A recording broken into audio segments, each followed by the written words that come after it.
This episode is brought to you by the 2026 iTnews State of Security Report and Brennan. Stay tuned to the end to hear from Peter Soulsby, the Director of Cybersecurity and Government at Brennan, as he discusses how AI is changing the threat landscape for organisations, but also how visibility can help cybersecurity practitioners to move forward in enabling their organisations to embrace the technology and continue to redefine how work gets done.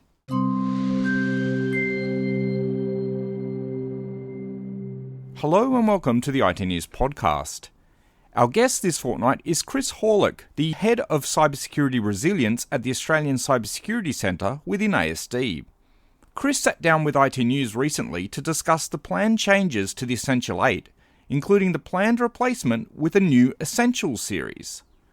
There's been a lot of discussion out in the industry since we first published our story in late June, and so here, iTnews editor Ry Crozier and our security specialist Juha Saarinen talk to Chris to unpack the changes with Essentials, as well as recent changes to the Information Security Manual or ISM, and how these might also be reflected within the new Essentials.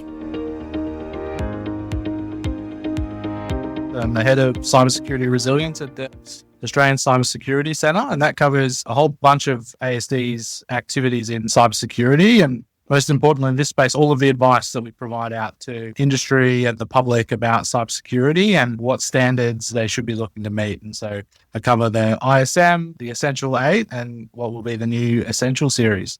The biggest thing for me is trying to understand the problem statement in terms of why we need an Essentials and an Essential 8. What was the impetus for this change? I think I'd start with, we won't have the Essentials and the Essential 8 long term. The Essentials is looking to replace the Essential 8. What we've seen is the cybersecurity landscape has continued to change. And from when we first instantiated the Essential 8 as some really clear guidance to get out, we've seen actors develop their tradecraft. We've seen technology change, the advent of frontier AI and what's that delivering, but also the technologies that people are using to protect their networks. So what was, when we started with the Essential 8, the key technologies that people are using has shifted now, and the way that people are engaging with technology has shifted. The Essential 8 started before cloud was really a big thing in the sector, and now if you don't have cloud, that would be a really surprising architecture to have. And so we're finding that we need to adjust the Essential 8 to allow us to provide more tailored guidance for these types of technologies and, I guess, better guidance for the threats. It needs to be less prescriptive and more about the threat that people are facing and adjusting to that threat. We're really looking at not something that is tied specifically into individual controls, but something that is more focused on where are you seeing threats, how are you adjusting, and what are the controls that you're aligning to target the ones that are specific to your business. We're really trying to help organizations adjust to their own threat environment and what they've got to protect there. That is really our core goal of delivering the Essentials, is helping organizations prioritize around that. The Essentials series are taking a lot from the modern defensible architecture publication that we've got and really looking at defense in depth, not just the thin layer around the edge of your environment. It's really looking at how are you protecting your environment at each stage of what an attack would look like, and how you're focusing in on your crown jewels and what are you protecting there, and that's where your investment might be best focused if that's where the biggest threat lies for your organization. One of the things we've seen with the Essential 8 over time is that number of controls just keep getting added to it and added to it and added to it. And that essentially creates a shifting goalpost in a sense. And I think that has seen organizations struggle to continue to elevate their maturity. Is that something that is trying to be addressed through the change? So making it more targeted to specific uses of technology? You're talking about the maturity levels and how what was maturity level 2 becomes maturity level 1. That was us really trying to adjust the controls to the changing threat environment. And so we had to put more in there to cover new tactics and techniques that actors were implementing and how they were changing them. The Essentials is trying to help us address some of that. I guess what we will try and focus on is not the specific controls, but the intent of what we're trying to protect. New security tools and security appliances or controls are invented and implemented in organizations continually. And organizations need the flexibility on how are they getting after the intent of the control rather than the specific control. If we are mandating specific technologies or specific capabilities, that doesn't help organizations or doesn't give organizations the flexibility to meet their needs. That's what we're trying to address. I think we've seen organizations have a really hard time as well. The Essential 8 was written when on-prem networks were the main environment. And we've had a hard time seeing organizations adjust the controls as we've written them to what are ever-changing environments. And as they start to go to cloud and they start to go to SaaS and they're looking at what does the future of their network look like, the controls of the past are not necessarily written to allow them to flexibly apply them in those concepts. And particularly when you talk about cloud and SaaS, where you have a shared responsibility model and your provider needs to provide certain security and you need to provide security, and separating those out in the Essential 8 was too hard. This is what we're really trying to get after in the new Essentials series. Just back to this transition from Essential 8 to Essentials, are you able to just talk a little bit around what your thinking is around the timeline for that progression to the Essentials products, and also how you're coming up with the segmentations of Essentials? So I think you said Enterprise ICT is first, and then you've got, I think, OT as maybe another one off the rank. How are you coming up with those specific segmentations for the Essentials model? We're expecting to release the Essentials this year in its final. With that will come a few of the chapters. We know that this is a big change for organizations that are using the Essential 8. We recognize that. We are architecting the Essentials so that the investment you've made under the Essential 8 will still be relevant under the Essentials. Nothing will be lost, but the Essentials will help you prioritize future and existing spend as you look at your IT estate. I think that's a really important thing to land. We anticipate that there will be a transition period where we will keep the Essential 8 a live document and the Essentials a live document. And then we will look to probably in 12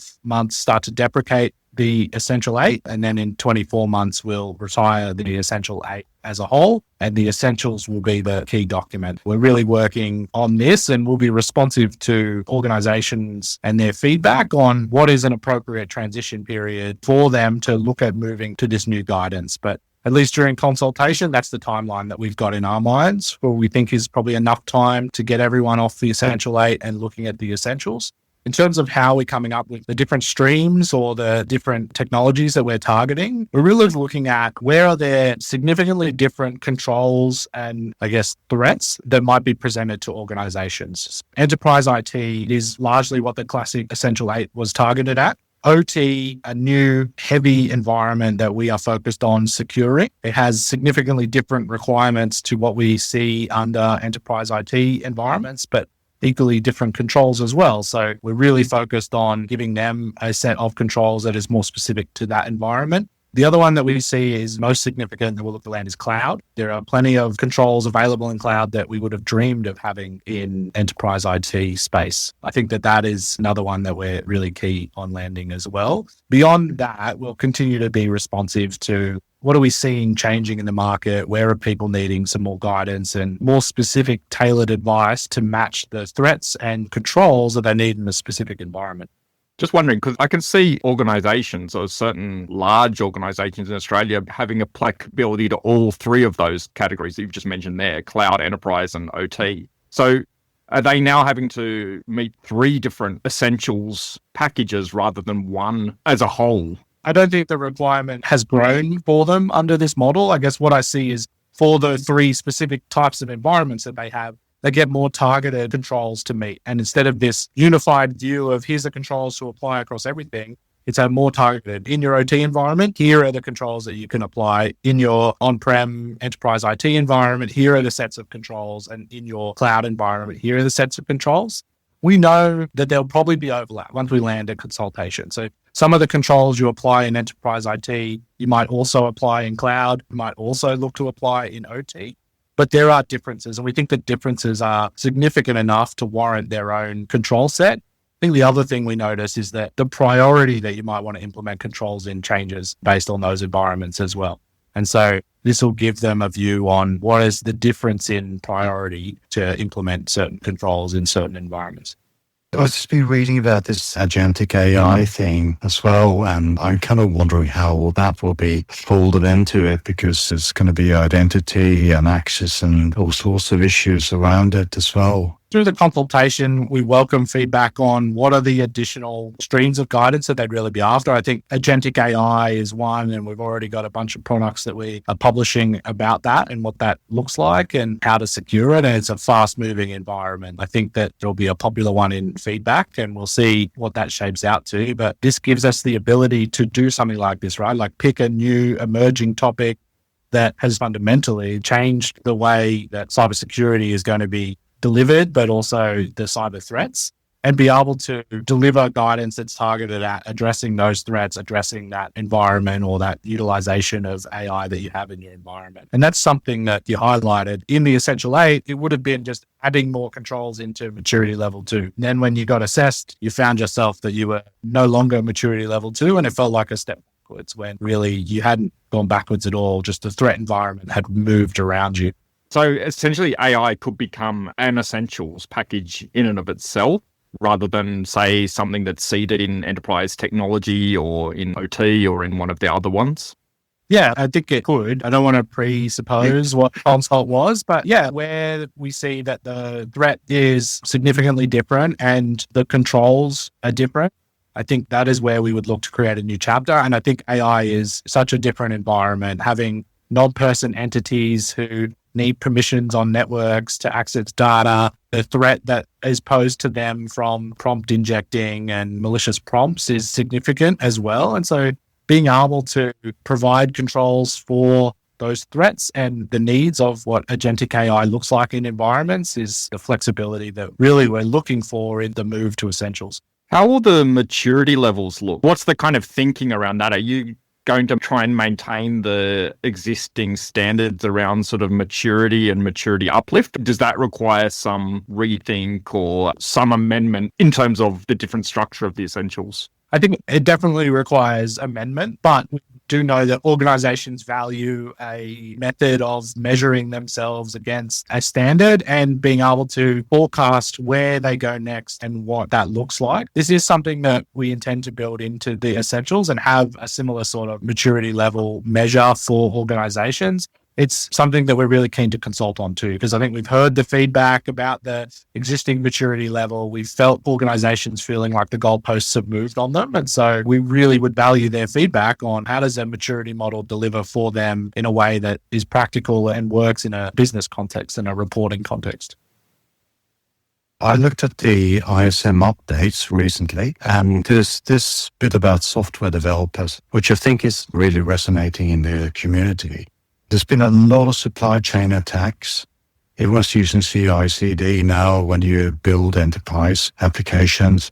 So how much of that is reflected in how you're going to evolve or modernize the essentials? All of our supply chain controls are going to be folded in as what we're looking at out for consultation. So this could change, but we're looking at what we would refer to as attack surfaces, and supply chain forms one of those attack surfaces. We will have a set of controls that aligns a lot with our already published guidance that we have about that into there. We lay out these attack surfaces for organizations and help them prioritize based on who they are and the systems that they're using. What are the attack surfaces that could really focus on? Supply chain is the reason we updated the ISM. Making sure that developers are developing secure code is key for us to make sure that the systems are designed to be secure by default and secure by design. That is something that we hope will bleed through into the Essential series as well. I've got a question about Anthropic methods and all that, because particularly in the new updated ISM, you're telling organizations that you should use AI to work out vulnerabilities, misconfigurations, to pen testing, all that kind of stuff. What is happening there with ASD? Do you still have access to the Mythos class AIs? ASD and the ACSC are working really closely with frontier AI providers, including Anthropic and OpenAI, to deliver what are good outcomes in cybersecurity for Australian and Australian organizations. We're taking a really measured, risk-informed, threat-informed approach to delivering that. And hopefully you've seen that in our guidance that we published about what AI means.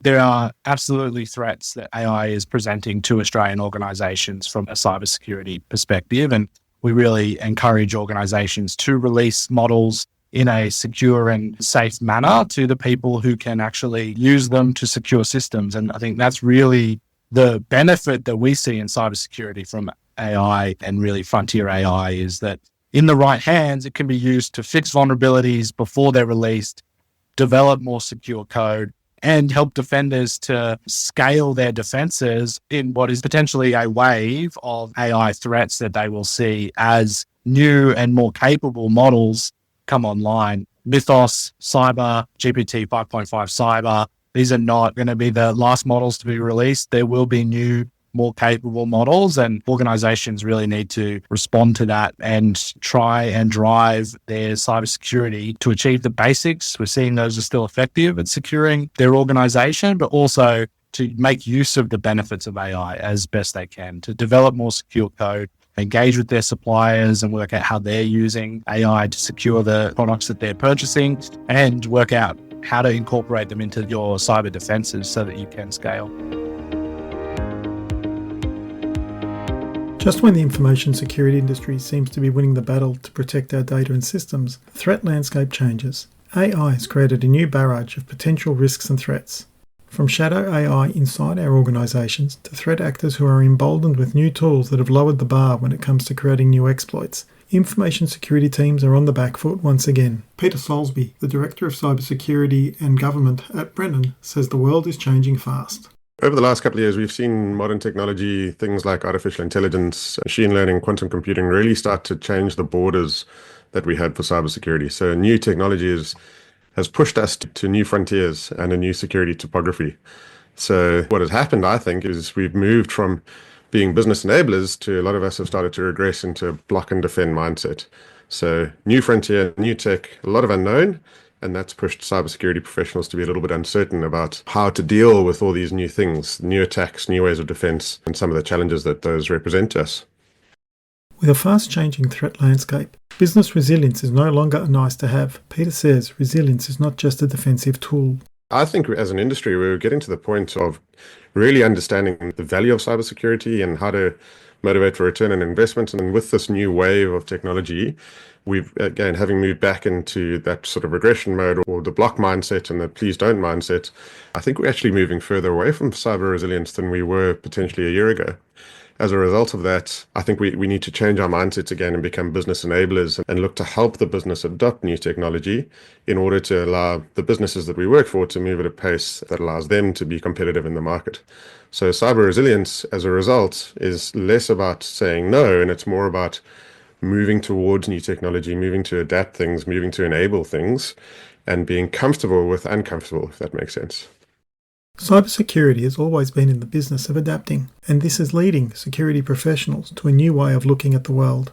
We were getting to the point of dealing with remote work, working from home, different boundaries, being outside of the network as opposed to behind a firewall. And I think we were getting really good at that. The new security topography, however, is dealing with identities such as machine identities, machines doing things that we don't know and understand, artificial intelligence making decisions on our behalf and doing things that potentially we don't have visibility into or understand in terms of how the process works to get there. So the new security topography is less about humans or defending humans. It's more about looking at machines and robots and artificial intelligence and understanding the identity of machines, the behavior of machines, and how to make sure that machines do things in a safe and secure manner as opposed to potentially going rogue and putting businesses at threat.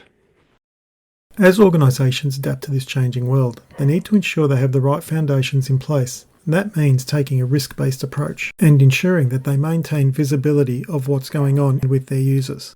We have to embrace new technology. We have to embrace things like artificial intelligence. If we block and defend against things and say no, our users will find another way to get things done using the technology that they want to adopt. By us moving forward as cybersecurity practitioners towards new technology and embracing new technology and allowing users to do things that potentially we're uncomfortable with, but at least have visibility into, as opposed to users going rogue and off the network, we can make sure that we move towards the threat that we're now facing as opposed to putting our heads in the sand and pretending it doesn't exist. One of the things I always say about cybersecurity is visibility. You have to have visibility. And if we have a block and defend mindset and we tell people no, they will just do things that we don't have visibility into. If we enable the business and move towards new technology, we will at the very least be able to have visibility into what's going on, and at the very best be able to have visibility and defend against all these new things as opposed to being oblivious and having a world of shadow AI come along where we have zero visibility and zero understanding of where our data is and how to defend against these new threats. AI and machine learning have redefined how work gets done. Cybersecurity professionals cannot be the Department of No and block teams from embracing these new tools. The new cybersecurity topography demands that security teams become trusted partners that enable innovation while protecting systems, identities, data, and how every decision is made using these new technologies. Instead of saying no, security teams must figure out how. The future of resilience isn't about silencing risk. It's about embracing risk, measuring it, and steering the organisation forward with confidence. That's the episode for this fortnight. Stay tuned for the next episode. And for all the latest headlines and happenings in Australian technology news, head over to itnews.com.au.